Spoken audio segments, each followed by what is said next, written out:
Welcome back students. आज के हमारे लेक्चर का टॉपिक है संत थॉमस एक्विनास का राजनीतिक चिंतन। इस पर चर्चा करने से पूर्व हम देखते हैं एक्विनास का जीवन परिचय। संत थॉमस एक्विनास का जन्म सन 1225 ईस्वी में इटली के राज्य नेपल्स के एक्विनो नगर में हुआ था। एक्विनास के पिता इस नगर के काउंट थे तथा उसकी माता थियोडोरा नॉर्मन वंश की थी और सिसिली के राज परिवार से संबंधित थी। एक्विनो में जन्म के कारण उसे थॉमस एक्विनास नाम प्राप्त हुआ। संभ्रांत घराने में जन्मे एक्विनास को उसके माता पिता एक उच्च राज्याधिकारी बनाना चाहते थे, परंतु थॉमस में बचपन से ही वैराग्य प्रधान धार्मिक प्रवृत्ति थी। इसलिए उसने उस समय के समाज सेवी वर्ग डोमिनिकन संप्रदाय का सदस्य बन जाने का निश्चय किया। यह अरस्तुवाद से संबंधित संप्रदाय था। एक्विनास इस संप्रदाय के आदर्शों एवं नैतिक मूल्यों से अत्यधिक प्रभावित था। माता पिता ने एक्विनास को इस मार्ग से विमुख करना चाहा तो थॉमस एक्विनास घर से भाग निकला। रास्ते में ही माता पिता ने पकड़वाकर एक किले में बंदी बनाकर रखा। माता पिता तथा अन्य संबंधियों ने बहुत समझाया, अनेक प्रकार के प्रलोभन दिए, परंतु एक्विनास का निश्चय दृढ़ था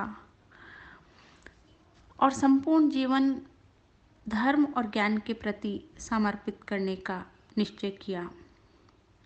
पिता की नज़रबंदी से भागकर अपने संप्रदाय के मठ में एक्विनास छिप गया और वहाँ से विद्या अध्ययन के लिए पेरिस चला गया। पेरिस विश्वविद्यालय में एक होनहार छात्र के रूप में उसने सभी का ध्यान आकर्षित किया। पेरिस से जब वह जर्मनी गया तो वहाँ उसने तत्कालीन युग के महान विद्वान अल्बर्ट का शिष्यत्व ग्रहण किया। एक्विनास ने उसकी देखरेख में अरस्तु के तर्कशास्त्र, राजनीति आदि ग्रंथों का गहन अध्ययन किया। तत्पश्चात एक्विनास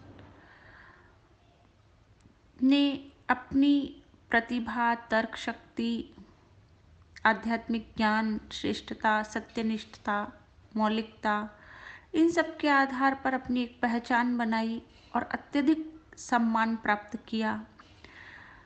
एक्विनास ने मध्य युग की बिखरी हुई विचारधारा को एक सुव्यवस्थित एवं संगठित रूप प्रदान किया और उसे धर्मशास्त्र के साथ ही राजनीति शास्त्र एवं अर्थशास्त्र का अपने युग का सर्वाधिक सम्मानित विद्वान माना जाने लगा। थॉमस का मुख्य कार्य समन्वय का था। उससे पूर्व की शताब्दियों में विधिवेताओं, धर्मशास्त्रियों, टीकाकारों, ईसाई प्रचारकों, राज्य और चर्च के समर्थकों आदि ने अपने अपने दृष्टिकोण व्यक्त किए थे, अपने अपने विचार व्यक्त किए थे।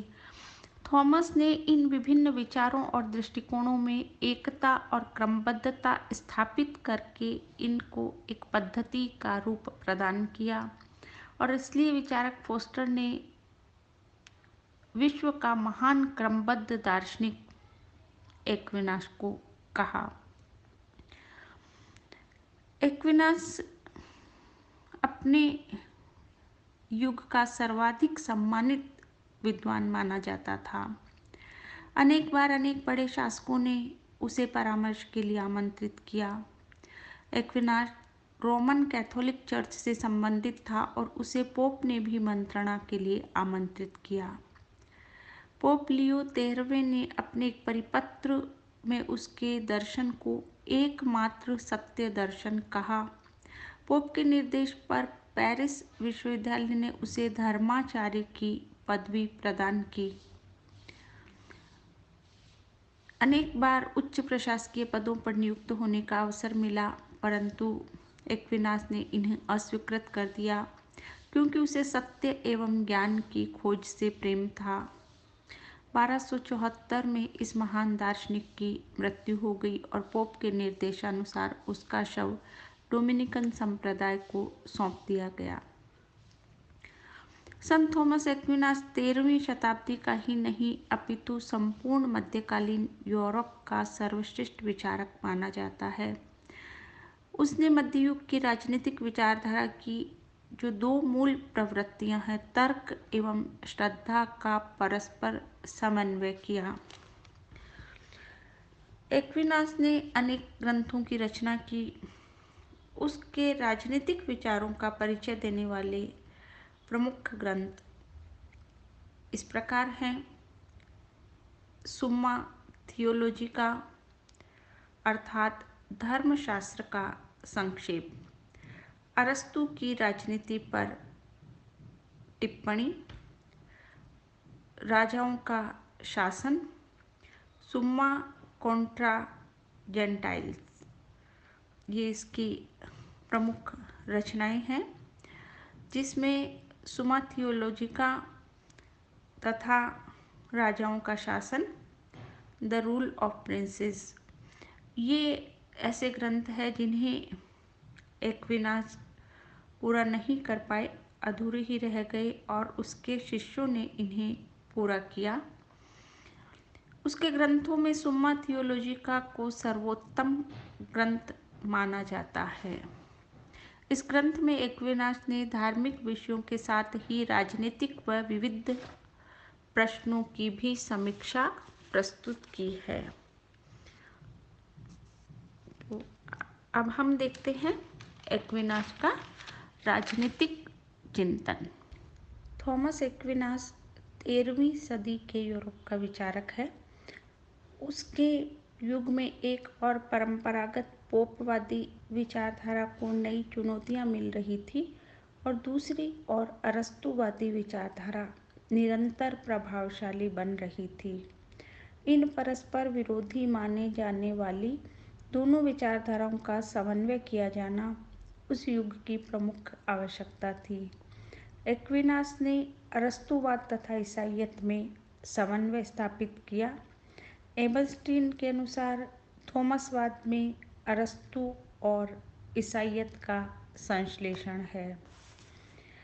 एक्विनास ने अपने युग की ये जो महान आवश्यकता थी, इसकी पूर्ति पर्याप्त दक्षता, समर्पण और प्रतिभा के साथ की। विचारक फोस्टर के अनुसार संत थॉमस एक्विनास के समान मध्ययुगीन विचारधारा का प्रतिनिधित्व मध्य युग का कोई अन्य विचारक नहीं करता। एक्विनास के प्रमुख राजनीतिक विचार इस प्रकार हैं। फर्स्ट पॉइंट है राज्य संबंधी विचार। एक्विनास ने अपने राज्य संबंधी विचारों को अपनी रचना सुम्मा थियोलॉजिका में प्रस्तुत किया है। एक्विनास ने सर्वप्रथम संत ऑगस्टाइन के विचारों को प्रस्तुत किया है और फिर उनको राज्य के औचित्य विषयक अरस्तु के तर्क के अनुसार संशोधित करने का प्रयास किया है। एक्विनास ने अरस्तु के इस मत को स्वीकार किया है कि व्यक्ति एक सामाजिक प्राणी है और व्यक्ति की इसी सामाजिक प्रवृत्ति से ही राज्य की उत्पत्ति हुई है। जो मध्य युग था उसमें राज्य की उत्पत्ति के संबंध में एक मत प्रचलित था कि राज्य की उत्पत्ति मनुष्य के पाप के कारण हुई है। इसलिए राज्य एक प्राकृतिक संस्था न होकर पाप प्रवृत्ति के कारण उत्पन्न एक आवश्यक बुराई है और राज्य तथा सरकार का मुख्य कार्य मनुष्य की इस पाप प्रवृत्ति पर नियंत्रण करना है। परंतु राज्य के संबंध में थॉमस एक्विनास के विचार बिल्कुल भिन्न थे और उन्होंने माना कि राज्य एक आवश्यक बुराई नहीं है अपितु एक स्वाभाविक संस्था है और राज्य के भीतर रहकर ही व्यक्ति का विकास संभव है। हालांकि राज्य की उत्पत्ति से संबंधित अरस्तु के विचार को उन्होंने स्वीकार किया कि मनुष्य एक सामाजिक प्राणी है और इसी सामाजिक प्रवृत्ति से ही राज्य की उत्पत्ति हुई है, परंतु साथ ही राज्य की उत्पत्ति के बारे में इस ईसाई विचार को भी एक्विनास ने स्वीकारा कि राज्य की उत्पत्ति का स्रोत स्वयं ईश्वरीय सत्ता है। समस्त सृष्टि की उत्पत्ति ईश्वर द्वारा की गई है और इसलिए राज्य भी ईश्वर की सत्ता से उत्पन्न संस्था है। सेकंड पॉइंट है शासन प्रणालियों का वर्गीकरण। एक्विनास ने शासन के विभिन्न रूपों का वर्गीकरण भी किया है। राज्य के विभिन्न स्वरूपों के संबंध में अरस्तु के विचारों के अनुरूप विचार व्यक्त करते हुए एक्विनास यह मानता है कि राजनीतिक सत्ता के जो स्वरूप समष्टि के हित साधन को अपना लक्ष्य बनाकर चलते हैं वे उत्तम हैं। एक्विनास ने अरस्तु की तरह ही शासन के 3 शुद्ध रूप तथा 3 विकृत रूप स्वीकारे हैं। अरस्तु की तरह ही वह राजतंत्र, कुलीन तंत्र तथा सर्वजन तंत्र को शासन के श्रेष्ठ स्वरूप मानता है क्योंकि वे सामान्य हित के लक्ष्य की ओर उन्मुख शासन प्रणालियां हैं और निरंकुश तंत्र, धनिक तंत्र, जनतंत्रात्मक शासन प्रणालियों को शासन का विकृत स्वरूप मानता है क्योंकि उनका लक्ष्य वर्गीय हित अथवा व्यक्ति विशेष का हित साधन है। एक्विनास ने राजतंत्र को सर्वश्रेष्ठ शासन प्रणाली के रूप में स्वीकार किया है। सर्वोत्तम शासन जो है वो राजतंत्र को मानते हुए अनेक तर्क दिए हैं कि जिस प्रकार विश्व में एक ईश्वर का शासन है, शरीर के विभिन्न अंगों पर हृदय का साम्राज्य है, मधुमक्खियों पर रानी मक्खी का शासन होता है, वैसे ही राज्य में एक व्यक्ति का शासन होना उचित है। एक्विनास का मत था कि एकता समाज का मुख्य ध्येय है। सरकार के संगठन में एकता लाने के लिए शासन की जो बागडोर है वो एक व्यक्ति के ही हाथ में होनी चाहिए। राज्य की एकता बनी रहेगी तभी शांति स्थापित हो सकती है और समाज का कल्याण हो सकता है। इसलिए राज्य में एक व्यक्ति का ही शासन उचित है। मध्यकाल की अशांत और अराजक परिस्थितियों में शांति स्थापित करने का जो सामर्थ्य रखने वाली शासन प्रणाली है वो राजतंत्र को ही माना है। प्रजातंत्र प्रणाली में अनेक प्रकार के झगड़े, फूट, दलबंदियां दिखाई देती है। इसलिए राजतंत्र जो है उसको श्रेष्ठ प्रणाली मानते हुए कहा है कि राजतंत्र सर्वश्रेष्ठ शासन है क्योंकि यह ईश्वरीय शासन के सर्वाधिक अनुरूप है। उसके अनुसार विभिन्न राज्यों के क्रियात्मक अनुभव से भी ये सिद्ध होता है कि राजतंत्रात्मक प्रणाली सर्वश्रेष्ठ है। राजतंत्र का दोष भी बताया है और कहा है कि इसका दोष तानाशाही और अत्याचारी शासन में परिणत हो जाना है, परंतु एक्विनाश का विश्वास है कि यह बुराई भी राजतंत्र की अपेक्षा प्रजातंत्र में ही अधिक पाई जाती है। तो इस प्रकार एक्विनाश ने राजतंत्र को वंशानुगत रखने के बजाय निर्वाचित कर देने की परंपरा का अनुमोदन किया है और साथ ही यह भी कहना है कि निर्वाचन के पश्चात राजा पर शपथ द्वारा यह बंधन लगाया जाना चाहिए कि वह शासन का कार्य संविधान के अनुसार ही करे। नेक्स्ट पॉइंट है शासक के कर्तव्य। थॉमस एक्विनास ने राजतंत्र का समर्थन किया। राजा की परिभाषा देते हुए कहा कि राजा वह है जो एक नगर अथवा प्रांत के अनेक निवासियों पर शासन करता है और यह शासन वह सार्वजनिक हित में करता है। वह शासक की निरंकुशता का समर्थन नहीं करता। एक्विनास की यह मान्यता थी कि शासक को असीमित रूप से शासनाधिकार प्राप्त नहीं है, यह उसे सशर्त प्राप्त होता है। उसे यह अधिकार ईश्वर द्वारा प्रदत्त है। इसके प्रमुख शर्त यह है कि इसके द्वारा वह ऐसी परिस्थितियों का निर्माण करे जो मानव समुदाय के लिए अच्छे जीवन को या उत्तम जीवन को संभव बना सके। राजसत्ता शासक को अमानत के रूप में प्राप्त हुई है और यह अपेक्षा की जाती है कि वह इस अमानत का समुचित ढंग से लोक कल्याण के लिए लोकहित में उपयोग करे। नेक्स्ट पॉइंट है सरकार के कार्य। थॉमस के अनुसार शासन का प्रमुख कार्य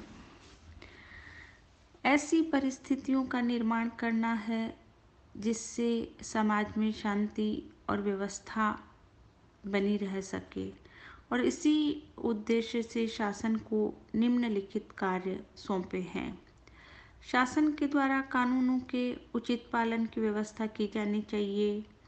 इस संबंध में दंड और पुरस्कार दोनों की व्यवस्था की जानी चाहिए। शासन बाहरी शत्रुओं से, आक्रमणों से देश की सीमाओं की रक्षा करे, नागरिकों की रक्षा करे, सड़कों को सुरक्षित बनाया जाए, डाकुओं से, चोरों के उपद्रवों से मुक्त रखा जाना चाहिए। इसके अतिरिक्त शासक को अपने राज्य के लिए विशेष मुद्रा पद्धति चलाई जानी चाहिए तथा भार और तोल की उचित प्रणाली निश्चित की जानी चाहिए। शासक को राज्य के विभिन्न पदों पर कार्य संभालने के लिए अधिकारियों की नियुक्ति की जानी चाहिए। कानून, आदेश, दंड और पुरस्कार की व्यवस्था की जानी चाहिए। गरीबों के भरण पोषण के उत्तरदायित्व को स्वीकार करने का कार्य एक्विनास के अनुसार राज्य के कार्यक्षेत्र के अंतर्गत आता है। शासक को राज्य में जीवन को नियमित करने के लिए जनसंख्या पर नियंत्रण रखना चाहिए। तो इस प्रकार एक्विनास ने राज्य के कार्यों का उल्लेख करने में यूनानी तथा रोमन विचारधारा और ईसाई धर्म के सिद्धांतों का समन्वय किया है। नेक्स्ट पॉइंट है संपत्ति संबंधी विचार। अरस्तु के समान थॉमस भी व्यक्तिगत संपत्ति का समर्थन करता है और उसे मानव जीवन के लिए आवश्यक मानता है। संपत्ति के उपयोग के प्रश्न पर एक्विनास ने इस प्रकार अपना विचार प्रकट किया है कि मनुष्यों को संपत्ति का उपयोग व्यक्तिगत आधार पर न करके सम्मिलित आधार पर करना चाहिए। संपत्ति के सामूहिक उपयोग का विचार उसके जीवन की धार्मिक पृष्ठभूमि के संदर्भ में देखा जाना चाहिए। संपत्ति की अधिकता पाप का कारण है, एक्विनास का यह विचार है। और साथ ही यह भी कहना है कि जिस संपत्ति पर धर्म की छाप लग जाती है उसके समस्त दोष मिट जाते हैं। तो इन विचारों का निर्माण धार्मिक आधार पर हुआ है। नेक्स्ट है दासता संबंधी विचार। अरस्तु ने दास प्रथा को प्राकृतिक संस्था माना और दासत्व को प्रकृतिजन्य घोषित किया है। एक्विनास ने दासत्व को एक संस्था के रूप में स्वीकार तो किया है, परंतु उसके विचार अरस्तु और ऑगस्टाइन से भिन्न हैं। एक्विनास इस दृष्टिकोण को अपनाकर दासता विषयक विचार प्रकट करता है कि दासता का भय दिखाकर वह सैनिकों में निडरता एवं साहस का संचार करे। सैनिक युद्ध क्षेत्र में दास बनाए जाने के भय से बहुत वीरतापूर्वक लड़ेंगे और विजेता बनने का प्रयास करेंगे, क्योंकि दास बनना किसी को भी अच्छा नहीं लगता है। नेक्स्ट पॉइंट है राज्य तथा चर्च। एक्विनास ने चर्च को सामाजिक संगठन का मुकुट माना है और इस प्रकार उसे उसने राज्य से उच्च स्थान प्रदान किया है। एक्विनास ने मानव जीवन के दो लक्ष्य बतलाए हैं, भौतिक सुख की प्राप्ति तथा पारलौकिक सुख। भौतिक सुख की प्राप्ति राज्य द्वारा होती है और पारलौकिक सुख की प्राप्ति का साधन चर्च है। भौतिक सुख को गौण और पारलौकिक सुख को प्रधान माना है और इसीलिए राज्य गौण और पारलौकिक सुख की प्राप्ति का साधन चर्च होने से वह मुख्य है। चर्च की प्रधानता एक अन्य कारण से भी है। उच्चतम सत्य तर्क एवं बुद्धि से नहीं, श्रद्धा तथा विश्वास से जाने जाते हैं। इन विषयों में चर्च ही अंतिम प्रमाण है, अतः वह राज्य से श्रेष्ठ है। एक्विनास के शब्दों में मानव के संदर्भ में उसके जीवन के अंतिम उद्देश्य की पूर्ति के संपूर्ण दायित्व का निर्वाह चर्च करता है। अतः राजसत्ता से चर्च सत्ता की उच्चता स्वयं सिद्ध है। राज्य चर्च सत्ता के अंतर्गत एवं अधीनस्थ है, इससे स्वतंत्र तथा इसके समकक्ष नहीं।